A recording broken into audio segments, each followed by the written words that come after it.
ꯁꯒꯣꯜ ꯍꯋꯥꯏꯒꯤ ꯕꯣꯔꯤ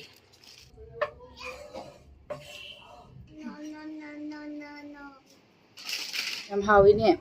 ꯌꯨꯕꯤ ꯉꯥꯛꯇ ꯌꯥꯎꯋꯦ ꯃꯅꯨꯡꯗ ꯍꯥꯏ ꯃꯌꯥꯝ ꯒꯨꯗ ꯃꯣꯔꯅꯤꯡ ꯃꯌꯥꯝ ꯕꯖꯥꯔ ꯆꯠꯀꯦ ꯇꯧꯔꯤꯅꯦ ꯍꯧꯖꯤꯛ ꯑꯩꯁꯦ ꯒꯥꯔꯤꯁꯨ ꯁꯨꯝ ꯌꯦꯡꯉꯤ ꯑꯗꯣ ꯏꯆꯥ ꯅꯨꯄꯥ ꯑꯅꯤꯗꯤ ꯂꯣꯛ ꯇꯧꯁꯜꯂꯝꯃꯦ ꯑꯍꯟꯅ ꯂꯥꯏꯔꯤꯛ ꯇꯧꯍꯧꯔꯤ ꯑꯗꯩꯗꯤ ꯑꯇꯣꯝꯕꯅ ꯇꯨꯝꯍꯧꯔꯤ ꯑꯗꯣ ꯈꯔ ꯉꯜꯂꯤꯉꯩꯗ ꯕꯖꯥꯔ ꯆꯠꯀꯦ ꯇꯧꯔꯒ ꯅꯨꯡꯁꯥꯁꯦ ꯑꯃꯨꯛ ꯈꯨꯠꯁꯥ ꯑꯃꯅꯤ ꯅꯨꯡꯁꯥꯁꯦ ꯑꯗꯨꯝ ꯁꯥꯗꯣꯔꯛꯑꯦ ꯉꯟꯅ ꯆꯠꯄꯒ ꯌꯥꯗꯦ ꯑꯗꯣ ꯕꯖꯥꯔ ꯆꯠꯂꯨꯒꯦ ꯀꯩ ꯍꯤꯟꯖꯥꯡ ꯆꯥꯗꯣꯏꯅꯣ ꯈꯪꯗ꯭ꯔꯦ ꯀꯣꯛꯀ ꯁꯥꯏ ꯌꯨꯝ ꯋꯥꯡꯕꯅꯤꯅ ꯉꯥ ꯌꯥꯎꯗ꯭ꯔꯗꯤ ꯍꯤꯟꯖꯥꯡꯁꯦ ꯂꯩꯇꯕꯣꯏ ꯈꯜꯂꯤ ꯑꯗꯣ ꯀꯩꯀꯩ ꯈꯤꯇꯪ ꯍꯤꯟꯖꯥꯡ ꯅꯥꯄꯤ ꯌꯦꯡꯉꯨꯒꯦ ꯍꯥꯏꯅ ꯆꯠꯂꯤꯅꯤ ꯕꯖꯥꯔꯗ ꯑꯗꯣ ꯒꯥꯔꯤ ꯐꯪꯗꯗꯅ ꯁꯨꯝ ꯈꯣꯡꯅ ꯇꯞꯄꯤ ꯂꯥꯛꯑꯦ ꯑꯗꯨꯒ ꯂꯥꯏ ꯑꯃꯁꯨ ꯂꯥꯠꯂꯝꯃꯤ ꯀꯔꯤ ꯂꯥꯏꯅꯣꯗꯤ ꯈꯪꯗꯦ ꯑꯗꯨꯗꯩꯗꯤ ꯒꯅꯦꯁ ꯑꯃꯁꯨ ꯆꯥꯎꯅ ꯂꯥꯠꯈꯤ ꯑꯩꯈꯣꯏꯗꯤ ꯈꯨꯔꯝꯕꯗꯤ ꯐꯪꯍꯧꯗ꯭ꯔꯦ ꯒꯅꯦꯁꯇꯣ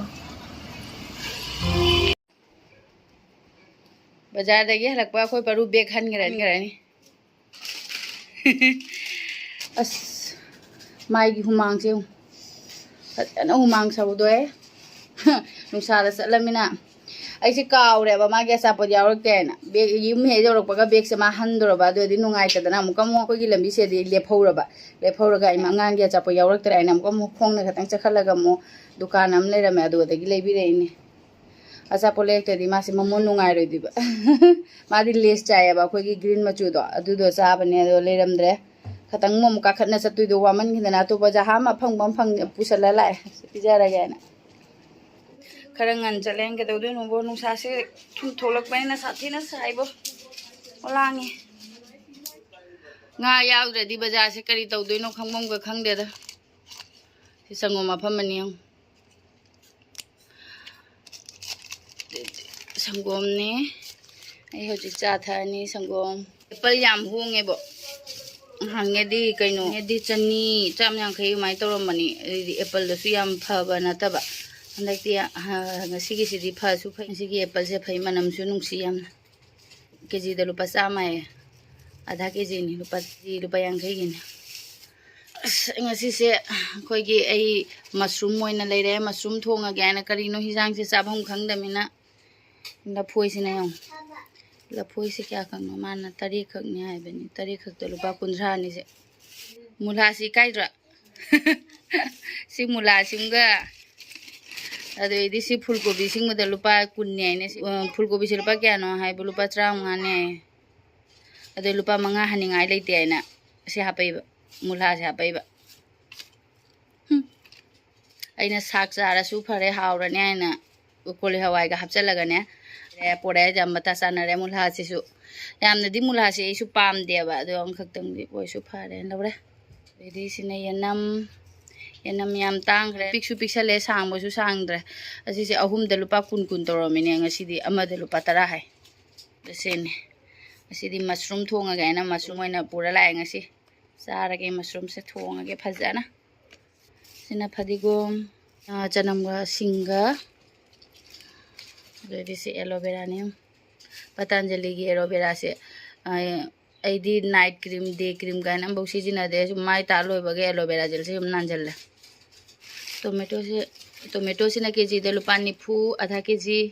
लुपा 10 मचू से लोई नांथोने आई ताना सिंजू चारवाए मिमी हापगा मिमीदो कनो तवे मिमीदो सिदा फंगदेबा अदुना से भुजिया से ओइना लेरे अयुम सेंगा मतुंगदा फजना इताना हाइबा nga थोंबगा दोइदि सिंजूगा दो आइ चाजरके अदो से भुजिया से लेरे नि युम सेंगदबा से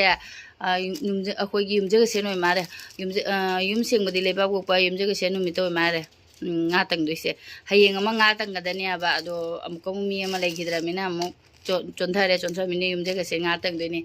ado nga tanga matung da chana bagyaina se bhujia se oina leira mimi phangdabanina aduga adeidi si se kaino se si bori se asi kalkatai bori ni mamangda khoi mapana mamangda mamana bagini aina bori pugi bado ado sanjita singhana ko aingonda comment to ba sanjita aina mingse ani dile amana rk amana sanjita singhana ko ado sanjita amna hangak pane asi se karigi bori no aina hangak pane aba si bori se sagolawai gi bori ni haire isi se aina su hange aba ado ai su mamangda de khoi amurak anirak pudi chagre hawe ba satina aina khoi ma da haiba khoi son gi bori dei budi asini hena hawbra kaino khangde na amura anirik ti charaga yamna di ꯑꯩꯈꯣꯏ ꯃꯄꯥ ꯌꯥꯝ ꯆꯥꯗꯦꯕ ꯑꯗꯨꯅꯁꯨ ꯂꯩꯗꯕ ꯑꯗꯩꯗꯤ ꯑꯗꯨꯅ ꯑꯁꯤ ꯕꯣꯔꯤꯁꯦ ꯑꯩꯁꯨ ꯑꯃꯈꯛ ꯂꯩꯔꯦ ꯑꯁꯤ ꯄꯦꯀꯦꯠꯁꯤꯗ ꯂꯨꯄꯥ 12ꯅꯤ ꯕꯣꯔꯤꯁꯦ ꯁꯤꯗꯤ ꯑꯩ ꯆꯥ ꯊꯛꯅꯕ ꯑꯆꯥꯄꯣꯠꯅꯦ ꯑꯗꯨꯒ ꯍꯧꯖꯤꯛꯁꯦ ꯑꯩ ꯕ꯭ꯔꯦꯛꯐꯥꯁ ꯇꯧꯗ꯭ꯔꯤ ꯕ꯭ꯔꯦꯛꯐꯥꯁ ꯇꯧꯅꯕꯒꯤꯅ ꯑꯆꯥꯄꯣꯠ ꯂꯩꯔꯦ ꯑꯉꯥꯡ ꯑꯅꯤꯒꯤꯅ ꯑꯣꯁ ꯇꯧꯕꯤꯔꯦ ꯀꯩꯗꯧꯏꯅꯣ ꯄꯔꯨ ꯅꯪ मागी ABC गोल गोल से सुन तौरे अना मचु मनाव की पीजरगे अना प्लेट थममी मा लारी मा खता कोलम पुथोक लेरमे मैं पेमा कोई करू पर AB तो इरो ना सी चारे से दु थंगुरो चो परू अदु थंगुरो रख दो गुड बॉय फमो से चारस What's that again?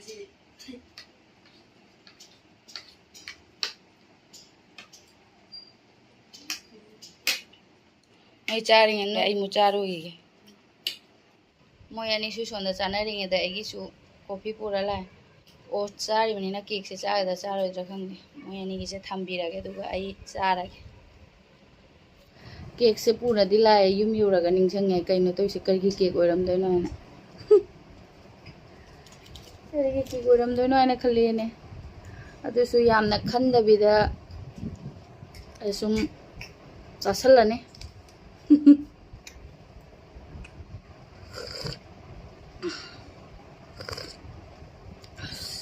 ꯅꯦ ꯂꯥꯎꯏ ꯌꯥꯝ ꯍꯥꯎꯏꯅꯦ ꯌꯨꯕꯤ ꯅꯠꯇꯦ ꯌꯥꯎꯏ ꯌꯨꯕꯤꯒꯤ ꯀꯦꯛ ꯑꯣꯏ ꯃꯥꯜꯂꯦ ꯌꯥꯝ ꯍꯥꯎꯏ ꯌꯥꯝ ꯆꯥ ꯊꯛꯄ ꯂꯣꯏꯔꯦ ꯃꯌꯥꯝ ꯍꯧꯖꯤꯛ ꯑꯩꯈꯣꯏꯒꯤ ꯁꯨꯝ ꯕꯖꯥꯔ ꯆꯠꯂꯨꯔꯕꯅꯤꯅ ꯍꯜꯂꯛꯄꯗ ꯆꯥ ꯊꯛꯄꯒ ꯀꯔꯤꯒ ꯇꯧ ꯑꯉꯥꯡ ꯇꯧꯕ ꯁꯨꯝ ꯃꯇꯝꯁꯦ ꯁꯨꯝ ꯊꯦꯡꯉꯤ ꯆꯥꯛ ꯊꯣꯡꯕ ꯃꯇꯝ ꯌꯧꯈ꯭ꯔꯦ ꯑꯩꯅ ꯐꯤ ꯈꯤꯇꯪ ꯇꯥꯏꯒꯦ ꯇꯧꯕ ꯇꯥꯏꯕꯒ ꯁꯪꯗꯔꯦ ꯑꯗꯣ ꯍꯧꯖꯤꯛꯁꯦ ꯃꯁꯔꯨꯝꯁꯦ ꯍꯧꯖꯤꯛ ꯊꯣꯡꯉꯅꯤ ꯃꯁꯔꯨꯝꯁꯦ ꯊꯣꯡꯗꯣꯏꯅꯤꯅ ꯃꯁꯔꯨꯝꯁꯦ ꯍꯥꯟꯅ ꯁꯦꯝꯗꯣꯛꯑꯒꯦ ꯑꯩ ꯃꯁꯔꯨꯝꯁꯦ ꯁꯨꯝ ꯀꯩꯅꯣ ꯁꯦꯝ ꯂꯣꯏꯔꯛꯄꯗ ꯁꯨꯝ ꯗꯥꯛ ꯇꯥꯕ ꯑꯗꯨꯃꯥꯏꯅꯗꯤ ꯁꯨꯝ ꯇꯧꯔꯦ ꯑꯗꯣ ꯉꯁꯤꯒꯤꯗꯤ ꯐ꯭ꯔꯦꯁꯅꯦꯗꯤ ꯍꯥꯏꯌꯦꯕꯀꯣ ꯑꯗꯣ ꯁꯨꯃꯥꯏꯅ ꯑꯆꯧ ꯑꯆꯧꯕꯁꯤꯅ ꯁꯨꯝ ꯇꯪꯈꯥꯏ ꯇꯥꯊꯣꯛꯄ ꯑꯗꯨꯒ ꯈꯔ ꯑꯄꯤꯛꯄꯁꯤꯅ ꯁꯨꯝ ꯃꯄꯨꯝ ꯃꯄꯨꯝ ꯊꯝꯃꯦ ꯑꯩꯗꯤ ꯍꯥꯎꯋꯦ ꯌꯥꯝꯅ ꯃꯁꯔꯨꯝꯁꯦ ꯍꯧꯖꯤꯛ ꯃꯁꯔꯨꯝꯗ ꯊꯨꯝꯅꯦ ꯃꯣꯔꯣꯛꯅꯦ ꯖꯤꯔꯥꯅꯦ ꯑꯗꯩꯗꯤ ꯃꯆꯨꯅꯦ दही खरा हापगा तोलगा थम्मनी ngahakti kupsala thammage aduga tilhau chanam sorani sumji somna thamgrage aduga aina hoji tilhau le singa chanam gale tomato alu phakti hapani doisi alu sina amepi melani kanji tawraga morok si kanji tawraga khang se sar morok se hananga hawre में जीरा खरा हापगे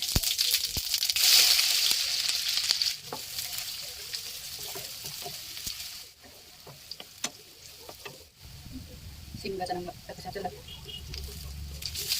tomato साफ चला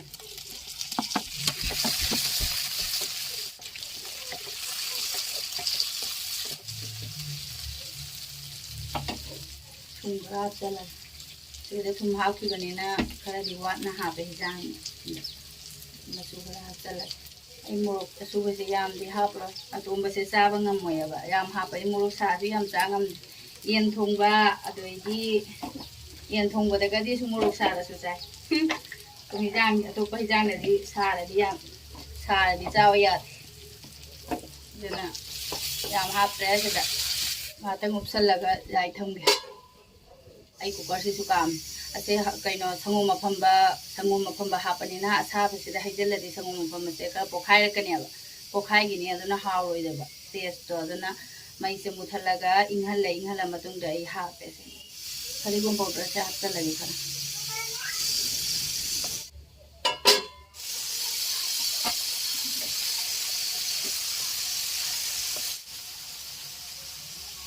meet मसाला से खरा हापचलगे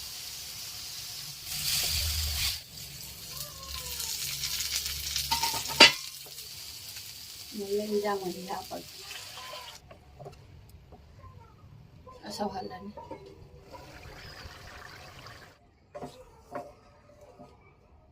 ꯏꯪꯊꯔꯦ ꯐꯗꯤꯒꯣꯝ ꯈꯔ ꯍꯥꯞꯆꯜꯂꯒꯦ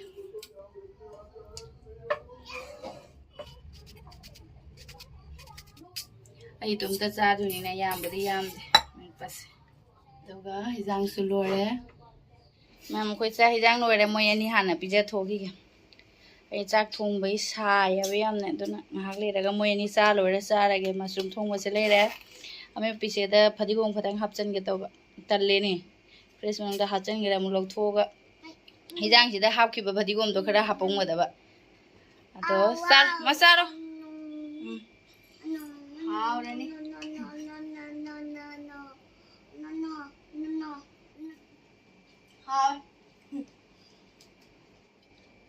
मोरक सारा मारे पित्रुस Amin pise.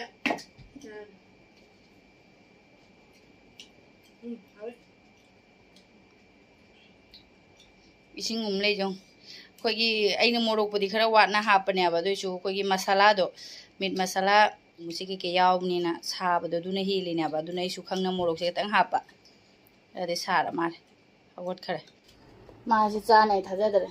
खरा रो खरा सारे दुने मसाने थाजदरे लफोइगा तोपिरनी मागे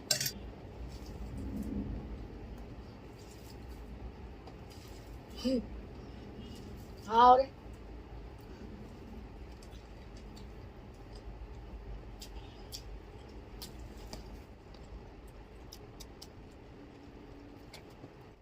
मशरूम से मसाज मसी चा खरा फजन चंगदब माल आओ ये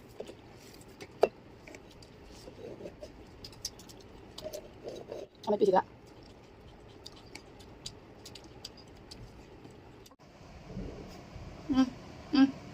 cái gì nữa được ngom cha rồi bỏ cha rồi nè mà sum morok sa sa na chak ti cha loi khare sum kang kang na to le ma sa khare le di su cha thoe chak cha ngasi di phajana sak sang khare nan de gi cha hi jang ji hau hau jan da ba ado ngasi di hau ra sa khare khare de hoji angang ani se tumhan do rein se yong asi se na hanaina han comment pa ba de in ba ka phi du ni si se adoi de asi ga da ama ka leiri ko angu ba asi full सारी सिना इनबदे नुंगाइबा खतंग सांगलप तौबनिना ने अनि थो सु सुम खरा सांगे दुसु अनि थोए सिजे यामना तांगदबनेबा मिसुदगी आइना लैहिबन 255 तरा कनो होंगोदुदि आइना सुमने चमना मयाइदे कयुम यावदे चम्मे सुम मपान दे लेस हाबसे सुम पाम बने यामना सु तांगदे अनि थो फिदु अनि थो ने 255 ना अनि थो दि सुम 125 सुम 130 सुम हाय 130 मुक सुम ताबा हाय तारे को अमममदा अदुना इने हम नुंगाइना सिसे लाइना मिसोदगी ऑर्डर तौगी बने कुइरेदा आइना ममा युम चति ममांगदगी वारी नि कुइरे असे अंगांग बसिगा सि अंगौ बसिगा आइना सुम लौबने अबा समाने यानी से